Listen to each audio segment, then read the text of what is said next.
Chapitre 2 Naissance et éducation. Premier sous-titre Polythéisme, monothéisme. La maison de Dieu, Al-Kaaba, avait été érigée par Abraham et son fils Ismaël au nom du monothéisme pur, de l'adoration du Dieu unique, créateur des cieux et de la terre, Dieu des hommes et de l'ensemble des prophètes et envoyés. Des siècles passèrent et la Mecque devint certes un lieu de pèlerinage, mais surtout de foire, de commerce, et par voie de conséquence, de profonds métissages culturels et spirituels.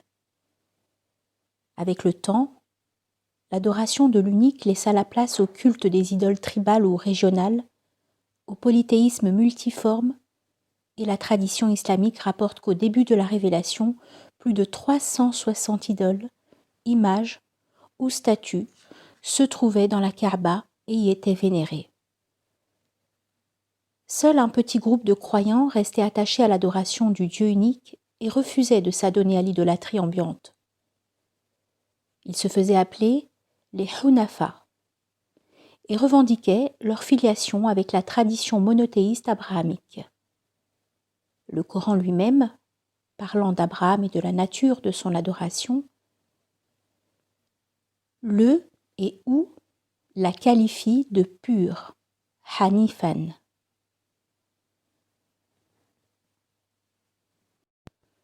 En référence, le verset 125 de la sourate 4.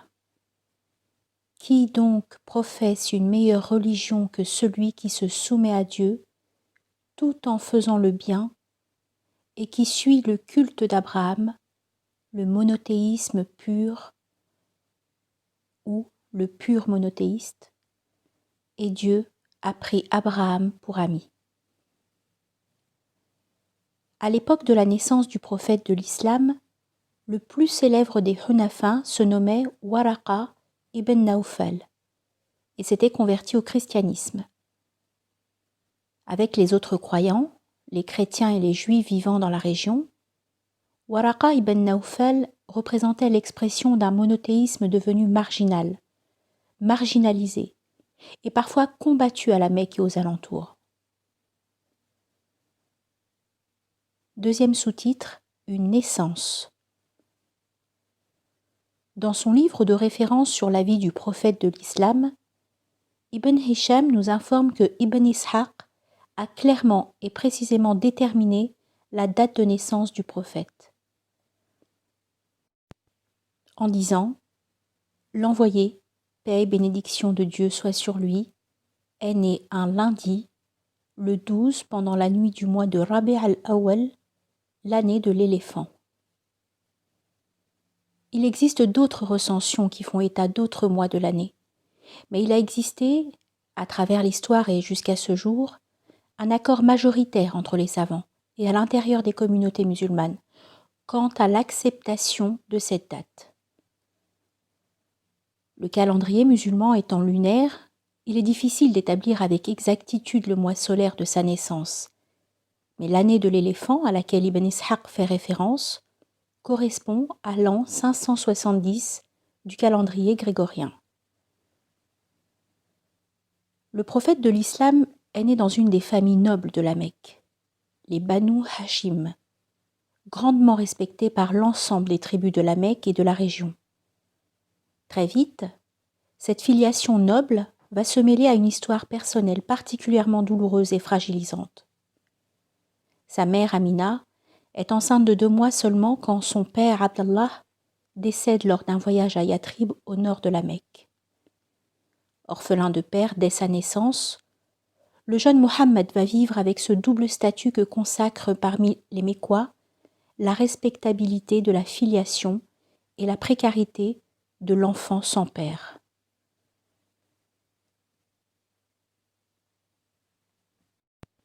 Ibn Ishaq rapporte que le nom Mohammed, tout à fait inconnu dans la péninsule arabique à cette époque, fut inspiré à sa mère par une vision alors qu'elle était enceinte.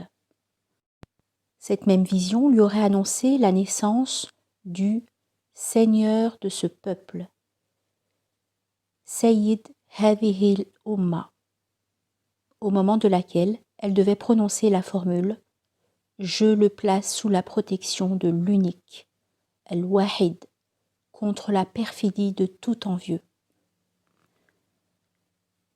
Tiraillée entre le chagrin d'avoir perdu son époux et la joie d'accueillir son enfant, Amina répétera à plusieurs reprises que des signes étranges ont accompagné la gestation, puis la naissance extraordinairement aisée de son enfant. Sous-titre 3, le désert. Elle eut tôt conscience d'être la mère veuve d'un enfant singulier. C'était le sentiment partagé du grand-père de Mohammed, Abd el-Muttalib, qui allait le prendre en charge dès sa naissance. À la Mecque, il était de coutume de confier son enfant à une nourrice des tribus bédouines nomadisant dans le désert avoisinant. Parce qu'il était orphelin de père, les nourrices refusaient une à une de se charger de lui, de peur que son statut ne leur apporte aucun bénéfice. Halima, qui était arrivée après toutes les autres nourrices en raison de sa monture fatiguée, décida avec son mari qu'il valait mieux accepter de s'occuper de l'enfant, même orphelin, plutôt que d'essuyer à leur retour les possibles moqueries de sa tribu. Ils s'en retournèrent donc avec le bébé Mohammed, et Halima, comme Amina, rapporte que de nombreux signes lui ont fait penser, ainsi qu'à son époux, que cet enfant semblait béni.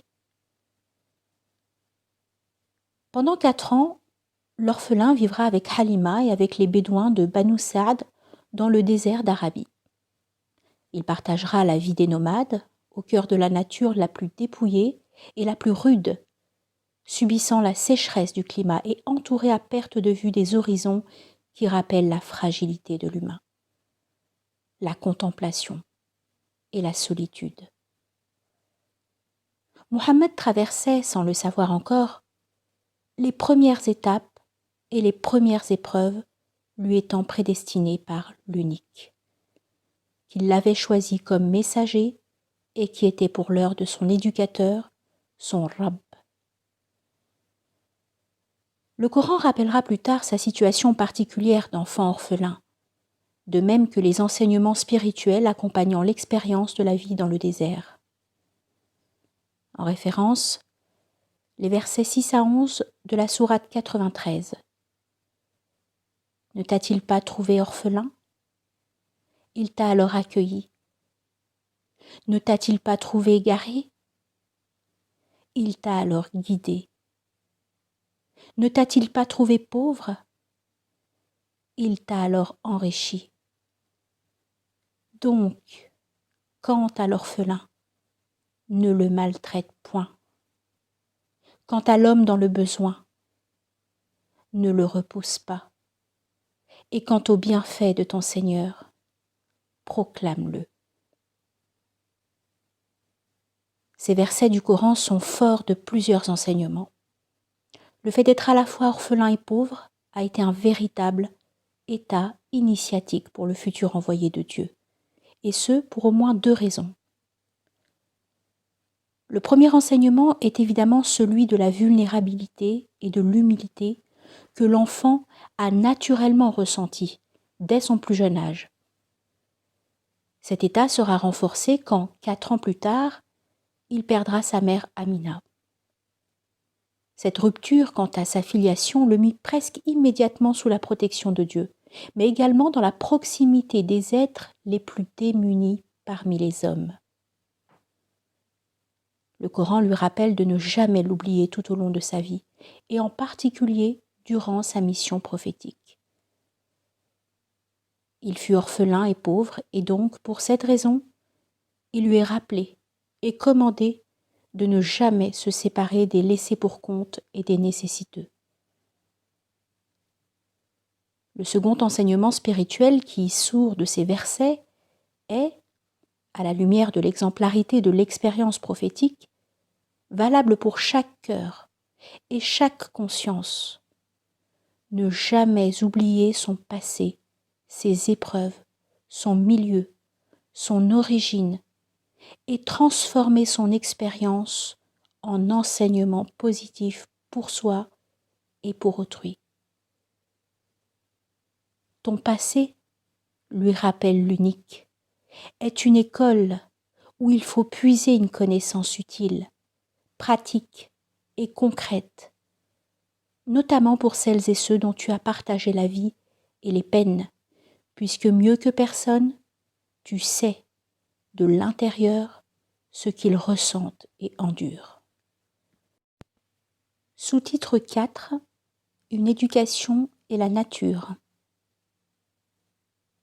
La vie dans le désert va façonner l'homme et son regard sur les éléments et la création.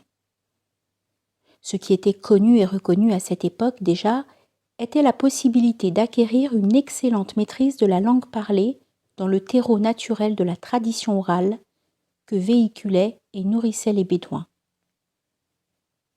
Plus tard, le prophète de l'islam se distinguera par la force de sa parole, son éloquence et surtout sa capacité de transmettre des enseignements profonds et universels au moyen d'expressions courtes et synthétiques. Jawami' al-Kalim. Le désert est le lieu des prophéties parce qu'il offre naturellement au regard de l'être humain les horizons de l'infini. Pour les nomades au déplacement perpétuel, la finitude dans l'espace se marie à un sens de la liberté, mêlé, ici encore, à l'expérience de l'éphémère, de la vulnérabilité et de l'humilité. Le nomade apprend à passer, à se faire étranger et à appréhender au cœur de l'infini linéaire de l'espace la finitude cyclique du temps.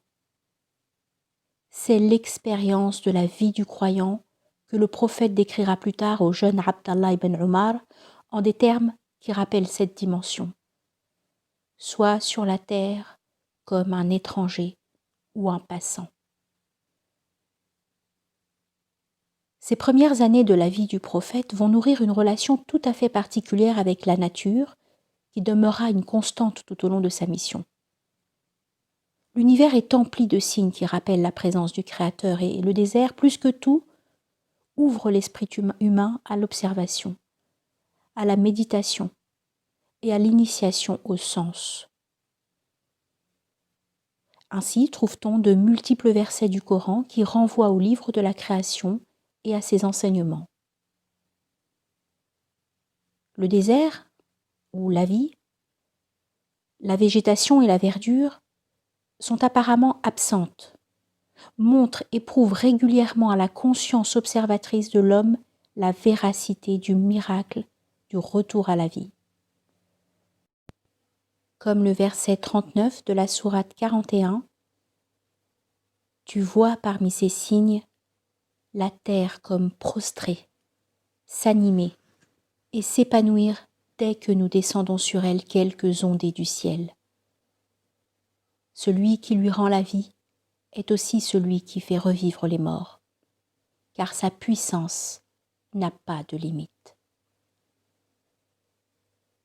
Cette relation à la nature fut telle dans la vie du prophète, et ce dès son plus jeune âge. Le message coranique est également traversé de tant de versets renvoyant le croyant à observer, à méditer et à voyager, qu'on parvient aisément à la conclusion que la vie à proximité de la nature, dans son observation, sa compréhension et son respect, est un impératif de la foi profonde. Bien des années plus tard, alors que le prophète est à Médine, en butte aux conflits et aux guerres, la révélation, au cœur de la nuit, tourne son regard vers un autre horizon de sens.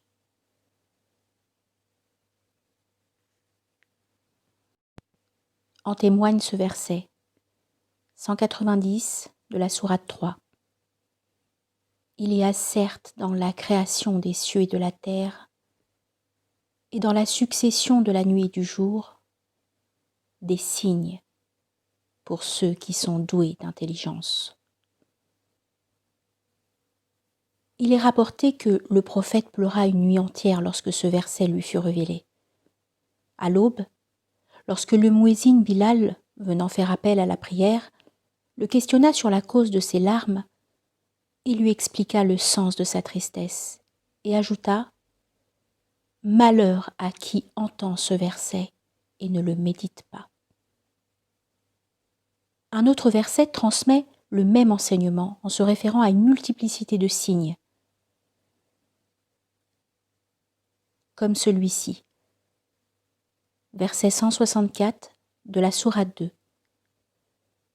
Il y a certes dans la création des cieux et de la terre, et dans la succession de la nuit et du jour, dans le navire qui vogue en mer chargé de choses profitables aux hommes, dans l'eau que Dieu fait descendre du ciel, par laquelle il rend la vie à la terre une fois morte, et y répand des bêtes de toute espèce, dans la variation des vents, et dans les nuages soumis entre le ciel et la terre, en tout cela, il y a des signes pour un peuple qui raisonne. Les premières années de la vie de Muhammad ont, sans l'ombre d'un doute, façonné et préparé son regard à accueillir les signes de l'univers. On peut en tirer un enseignement spirituel de première importance pour l'éducation du prophète, autant que pour notre éducation à travers les âges.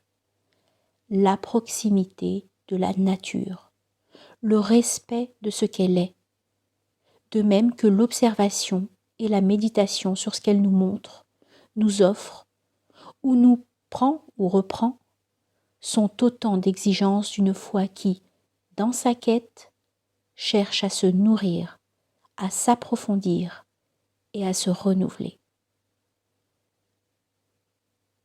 La nature est le premier guide et l'intime ami de la foi.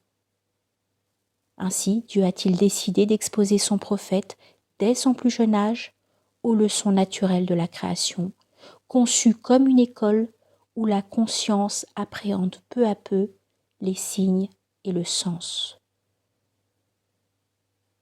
Très loin du formalisme des rituels religieux sans âme, cette éducation, par et dans la proximité de la nature, développe une relation au divin qui s'appuie sur la contemplation et la profondeur, et qui permettra plus tard, dans un second moment de l'éducation spirituelle, de comprendre le sens, la forme et les finalités du rituel religieux. Éloignés de la nature, dans nos villes et nos cités, nous semblons aujourd'hui avoir oublié le sens de ce message, au point d'inverser dangereusement l'ordre des exigences et de penser que l'enseignement des techniques et des formes, prière, pèlerinage, etc., suffit à appréhender et à comprendre leur sens et leur finalité. Une méprise aux conséquences graves puisqu'elle finit par vider l'enseignement religieux de sa substance spirituelle, qui devrait pourtant en être le cœur. Sous-titre 5 : La poitrine fendue. La tradition rapporte qu'un événement tout à fait particulier se produisit alors que Muhammad avait 4 ans et jouait avec des enfants de la tribu bédouine des Banu Sa'd. Halima raconte que son fils vint à elle et à son mari affolé et leur annonça que 2 hommes vêtus de blanc se sont saisis de lui et l'ont couché à terre. Puis ils lui ont ouvert la poitrine et y ont plongé leurs mains. Halima et son mari coururent à l'endroit indiqué par leur enfant et ils trouvèrent Muhammad secoué et pâle. Il confirma les propos de son frère de lait en ajoutant que les 2 hommes, après avoir ouvert sa poitrine, y touchèrent quelque chose, je ne sais ce que c'est. Troublé par cette histoire et craignant que l'enfant ait pu être atteint par un mal quelconque, le couple décida de le ramener à sa mère. Ils cachèrent d'abord à Amina la raison première de leur décision, mais face à sa surprise puis à ses questions insistantes, ils l'informèrent de ce qui s'était passé. Elle n'en fut pas surprise et révéla qu'elle-même fut témoin de signes attestant qu'un destin particulier se préparait pour son enfant. Bien des années plus tard, le prophète parlera de cet événement et affirmera que 2 hommes lui fendirent la poitrine, en sortirent le cœur, qu'ils ouvrirent à son tour pour en extraire un caillot noir qu'ils jetèrent au loin. Puis ils me lavèrent le cœur et la poitrine avec de la neige. Dans d'autres traditions, il exposera le sens spirituel de ces faits, comme lors d'une discussion avec des compagnons, rapportée par Ibn Mas'ud, durant laquelle le prophète affirmera « Il n'en est point parmi vous qui ne soit accompagné d'un djinn et d'un ange pour lequel ils furent spécifiquement mandatés. » Ils demandèrent « Il en est de même pour toi, ô envoyé ?» « Il en est de même pour moi, si ce n'est que Dieu m'a aidé. » Et qu'il, le djinn, au sens de l'esprit du mal ici, s'est soumis et ne me commande que le bien. Le prophète oriente ici notre compréhension de l'événement, au-delà des faits rapportés, vers sa dimension spirituelle fondamentale. Dès son plus jeune âge, l'envoyé a été protégé contre les tentations du mal qui sévissent dans le cœur de chacun. Sa poitrine, purifiée du mal, l'a préparé à sa mission prophétique et il revivra une expérience similaire environ 50 ans plus tard, lorsque son cœur sera à nouveau ouvert et purifié pour pouvoir vivre l'expérience du voyage nocturne vers Jérusalem, puis l'élévation vers Sidr al-Muntaha, le lotus de la limite. Expérience spirituelle, singulière et initiatique, qui prépare l'élu, le choisi, al-Mustafa, à recevoir dans le premier cas le message de l'islam, puis dans le second, l'injonction de la prière rituelle, pilier de la pratique religieuse. Le Coran, sur un plan plus général, fait mention de cette singularité prophétique. Dans les versets 1 à 4 de la sourate 94. N'avons-nous pas ouvert pour toi ta poitrine ? Ne t'avons-nous pas débarrassé du fardeau qui pesait sur ton dos ? N'avons-nous pas exalté ta renommée ? Pour la majorité des exégètes du Coran, ces versets se rapportent d'abord au triple don accordé au prophète, la foi en l'unique inscrite en son cœur, l'élection de la prophétie, et enfin l'accompagnement de Dieu lui-même tout au long de sa mission. Dès son plus jeune âge, nous l'avons vu, Mohammed va être accompagné des signes et des épreuves qui l'éduquent et le préparent à la dite mission. Il restera 2 ans avec sa mère. Il a 6 ans et cette dernière tient à ce que son fils fasse la connaissance des membres de sa famille qui résident à Yatrib. Ils s'y rendent, mais sur le chemin du retour, Amina tombe malade et meurt à Abwa, où elle sera enterrée. Orphelin de père et de mère, Mohammed est entouré par les signes d'élection autant que par la douleur, la souffrance et la mort. Baraka, qui était du voyage avec eux et qui servait Amina, ramène l'enfant à la Mecque. C'est son grand-père, Abd el-Muttalib, qui se charge aussitôt de lui. Il ne cessera de témoigner un amour et un respect tout à fait particulier à son petit-fils. 2 ans plus tard, cependant, il décède à son tour. Sous-titre 6. L'orphelin et son éducateur. Difficile histoire. Les 2 versets qui suivent le passage coranique précité, en rappelant et en répétant avec force l'enseignement simple de la vie, traduisent ce qui fut une constante dans la vie du prophète, et cela dès son plus jeune âge. En référence, la sourate 94, les versets 5 et 6. Car avec la difficulté, il y a certes une facilité. Avec la difficulté, il y a certes une facilité. À 8 ans, le jeune Mohammed a connu l'absence de son père, la pauvreté, la solitude, la mort de sa mère, puis de son grand-père, et cependant, toujours sur sa route, il trouve les signes d'une destinée qui, à travers des êtres et des circonstances, accompagne et facilite son évolution et son éducation. Sur son lit de mort, Abd el-Muttalib demandera à son fils Abu Talib, l'oncle de Mohammed, de s'occuper de lui. Et celui-ci s'acquittera de cette mission comme un père l'aurait fait pour son enfant. Plus tard, le prophète n'aura de cesse de rappeler comment son oncle et son épouse Fatima l'avaient tant aimé et si bien traité.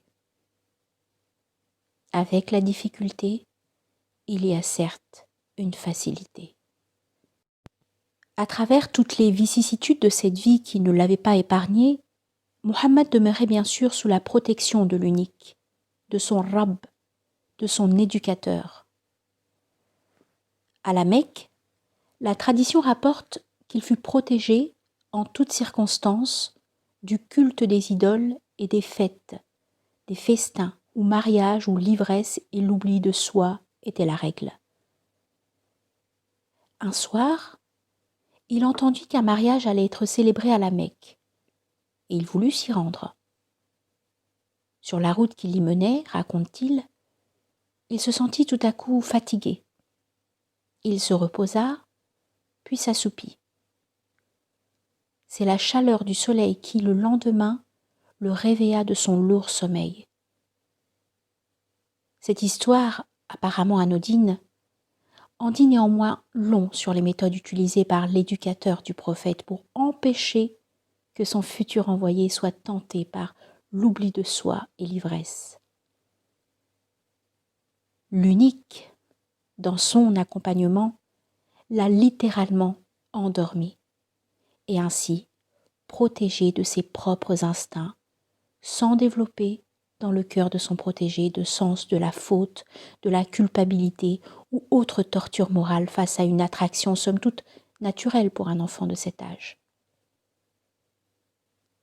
Protégé dans la douceur et la diversion, ces événements, dont le prophète parlera plus tard, ont peu à peu façonné chez lui un sens moral qui prenait forme à travers la nécessaire compréhension de ces signes et de ce dont il le protégeait. Cette initiation naturelle à la morale, très éloignée de l'obsession de la faute et de l'entretien de la culpabilité, aura une influence dans le type d'éducation que le prophète dispensera à ses compagnons. S'appuyant sur une pédagogie de la douceur, le sens commun des individus et leur compréhension des injonctions, le prophète s'attacha également à enseigner comment endormir les instincts et comment faire diversion à l'appel des mauvaises tentations. Pour ses compagnons comme pour nous, à travers les âges et les sociétés, cette pédagogie est un trésor et rappelle que le sens moral ne se développe pas à coups d'interdits et de sanctions, mais profondément, avec le temps, par étapes, avec douceur, exigence et compréhension. Durant les années qui suivirent, le jeune Mohammed deviendra berger afin de pouvoir subvenir à ses besoins. Alors qu'il est encore jeune, il surveillera des troupeaux dans les environs de la Mecque et il fera mention de cette expérience à ses compagnons en faisant un trait commun caractéristique des prophètes. Il dit « Il n'est pas un prophète qui n'ait surveillé les troupeaux. » On demanda « Et toi aussi, ô envoyé de Dieu ?» Il répondit, et moi de la même façon. Berger, le jeune Muhammad apprendra la solitude, la patience, la contemplation et la vigilance. Autant d'états et de qualités dont tous les prophètes ont eu besoin pour mener à bien leur mission parmi les hommes. Il acquérera aussi un sens profond de l'indépendance, ce qui lui permettra d'obtenir de nombreux succès dans la vie de commerçant à laquelle il allait bientôt se consacrer.